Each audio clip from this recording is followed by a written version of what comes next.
That's right, everybody, it's another white-bearded, ambiguously qualified film buff yapping at you on the internet, and today I want to talk about being self-aware. If you're at all up to date with comedy as a genre these days, you may have noticed the popular trend in comedic media like TV, movies, certain stand-up comedians, and even some commercials, where instead of making jokes that relate to the characters or their situations, they seem to be more aimed at you. The voice of today is all about getting deep, getting under the skin of what even counts as a joke, and this self-aware, self-destructive brand of humour is called meta. And this is what comedy is nowadays, whether it's the high-performing blockbusters or the memes you share in your group chat. In 2007, an internet message board erupted in confusion and anger after a comment claiming to be a link to the new trailer for Grand Theft Auto 4 was actually a link to the music video for Rick Astley's 1987 hit Never Gonna Give You Up. This was the very first instance of rickrolling, an internet meme which was simply funny because it was unexpected. It was silly. It was simple. As an internet user in the late 2000s, all memes were relatively simple, and the humour came not only from the imagery, but from an understanding of the rules of that meme. 11 years on from rickrolling, internet memes have evolved into something unrecognisable, something more ironic and niche, something danker. Unironic memes became too mainstream after multitudes of normies started using them incorrectly and parents started sharing them on Facebook, and the point is, we no longer find memes funny. But we do find people who find memes funny.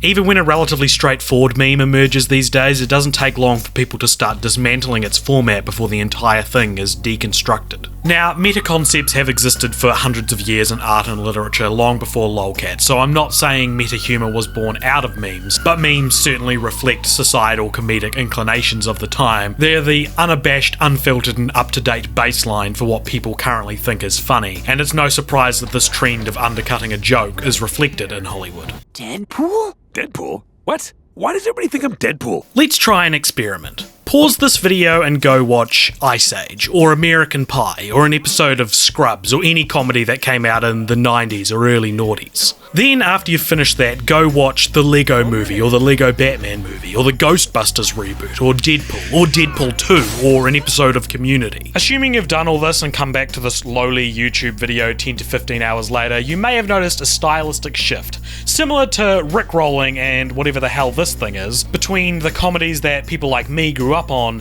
and the comedies of present day, though probably not as intense. Modern day comedies like the Lego movies create jokes out of the mediums of movies and television themselves, or tired story structure and tropes. You found the piece of resistance, and the prophecy states that you're the most important, most talented, most interesting, and most extraordinary person in the universe. The characters are constantly observing and second-guessing the actual world they live in, and while tried and true comedy tropes like pop culture parodies are still there, they seem to be less about cashing in on familiar imagery and more about making some kind of commentary on the movie or genre that is being parodied.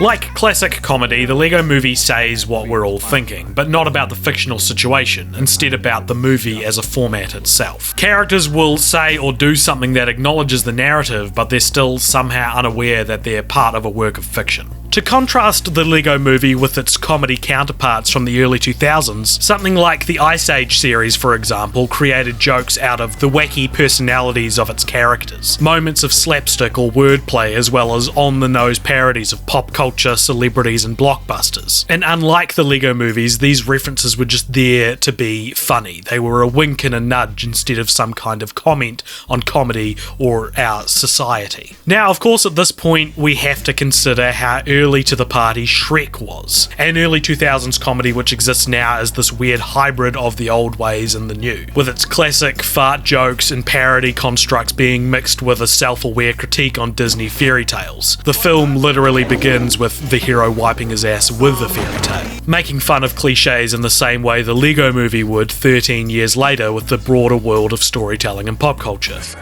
what I'm about to tell you will change the course of history. It took what we know from over 60 years of animated films and flipped it on its head to tell its story.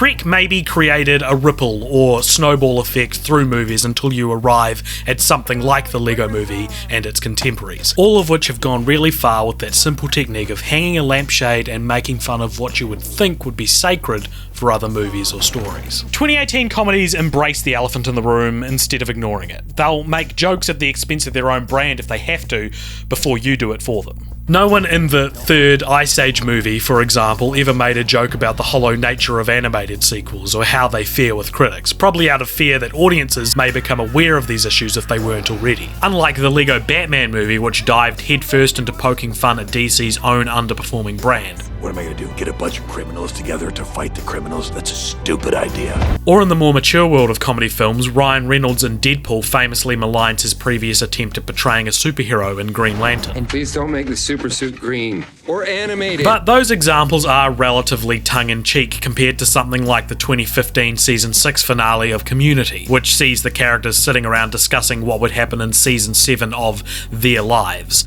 You want to know a perfect Season 7? They don't go as far as acknowledging they're in a TV show, but they get pretty damn close while still remaining grounded. People like Dan Harmon or Phil Lord and Chris Miller seem to be spearheading meta-comedy in TV and film, and I'm sure the load of improv-heavy TV shows and movies in the mid to late 2000s like Curb Your Enthusiasm, It's Always Sunny in Philadelphia, or any of the later Frat Pack films contributed to meta-humor by breaking down and challenging what counts as a script, what can or can't be said on screen. By the early 2010s, dialogue didn't actually have to be what was in the script, and it could even acknowledge the influences, implications, and shortcomings of the writing as well. Seems like TV from other dimensions has a somewhat looser feel to it. Yeah, it's got an almost improvisational tone. You could chalk up the rise of meta-humor to like our current social media climate. Celebrities are more and more taking to the likes of Twitter or Reddit or Facebook to break down the walls between us and them. We have started relating more to Hollywood stars, and so maybe that relatability is kind of being represented in their work. But I think the real reason our generation of storytellers are so obsessed with self-awareness is because as things like remakes of old 80s TV shows and movies arise, we seem to be more embarrassed of them than we used to be. 2012's 21 Jump Street is a perfect example of this. Instead of crushing under the weight of sincerely recreating the tone and feel of the original TV show, 21 Jump Street and 22 Jump Street both make fun of not their source material, but what the films themselves are. 37 Jump Street. No, that doesn't sound right. A remake and its completely unnecessary sequel. Do the same thing as last time. Everyone's happy. Once again, superhero movies are fascinating to watch through this lens, because in the last 10 years they've gone from a film like Iron Man, which stayed relatively loyal to its genre, to a film like Deadpool or Guardians of the Galaxy Volume 2, which are all about subverting your expectations of comedy, comic book movies, or how both of those elements have historically interacted with each other. To adapt a classic comic book with its hammy dialogue or racist and sexist characters with complete sincerity could create a movie that is silly, maybe even offensive, or worse, uncool. A lot of the things we consider meta are the breaking down of established patterns. A new meme emerges and we get a few examples to establish how to use it correctly, and then we get meta. A new movie subgenre like superhero gets popular, and then after 10 years we're getting Deadpool 2. Now, as with any trend, be it the latest meme or a fundamental shift in how we do comedy, we're already starting to see the cracks as the more cynical of us start to roll their eyes at movies like Star Wars The Last Jedi or Thor Ragnarok, which may or may not have taken themselves seriously enough, depending on who you ask. This potentially also partially factors into why Black Panther or Avengers Infinity War landed so well with audiences. Both films whip-cracked the MCU back to a more serious tone after a steady run of relatively comedic approaches. Marvel seem to have a steady finger on the pulse when it comes to delivering what their audience is wanting, which is more than you could say for their bizarrely tone-deaf, quip-heavy competitor Justice League, or even non-superhero movies like Baywatch or the Emoji Movie, which were both seemingly meta-comedies which absolutely bombed critically, and while you could attribute their failure to meta-fatigue, really I just think that not every one of these swings is going to be a hit, and people are going to see through your film if you try to manufacture social commentary out of inherently ridiculous ideas. Both of these films made whatever meta elements they created feel artificial. You can't fake it. Putting up any kind of facade is the opposite of being meta. Similarly, I think this is why Academy Award nominee The Boss Baby didn't do too well with critics either, because its inane concept feels like it was pulled right out of 2004. It's not self-aware enough to know how silly it is. It reminded me of B-Movie, another film which felt distinctly tactless even in the pre-meta days of 2007, and has since become a staple well of material for various accounts of dank memery. As consumers of media, we ultimately want to find something that relates to us, be that a movie, a TV show, or a meme.